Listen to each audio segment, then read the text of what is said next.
তো মূলত একাই। মানুষ তো মূলত একাই। আমার স্ত্রী শুয়ে আছে, মেয়ে শুয়ে আছে, আমি শুয়ে আছি, আমি তো পিছনে একা।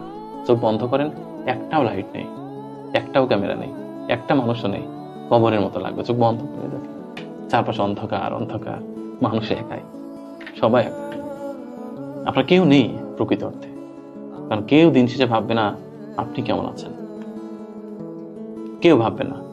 শুধু আপনার ফোনে যতগুলো ফোন আসবে সবগুলো প্রয়োজনের ফোন, একটা ফোনও নেই যে বলবে আরাফাত তোমার মনটা কেমন আজকে ভাই, আমি তোমার মনের খবর নেওয়ার জন্য ফোন দিলাম। কেউ না। যত ফোন আসছে এখানে, যত লোক আছে ক্যামেরার পেছনে, সবার যত ফোন আসছে সব প্রয়োজনের ফোন। কেউ বলছে কখন ফিরবা, কেউ বলছে ভাই আপনার হাতে দেখা করার কথা ছিল, কেউ বলবে আমার টাকাটা দিলেন না, কেউ বলবে এই কাজটা করলেন না। সবার এক প্যারা, খোঁজ নেওয়ার জন্য নো। কেউ বলবে না জাস্ট আমি কোনো কারণ নেই আমি ফোন করেছি তোমার জন্য, তুমি ভালো আছো ভাই, অন্য কোনো উদ্দেশ্য নেই। আচ্ছা তুমি ভালো আছো, ঠিক আছো, সুস্থ আছো, আচ্ছা রাখি হ্যাঁ। দেখেন এরকম হয় না, এরকম ফোন আসে না। মানুষ একা, মানে আমরা সবাই তাহলে একা দিন শেষে। ডেফিনেটলি আমি সবাই একা।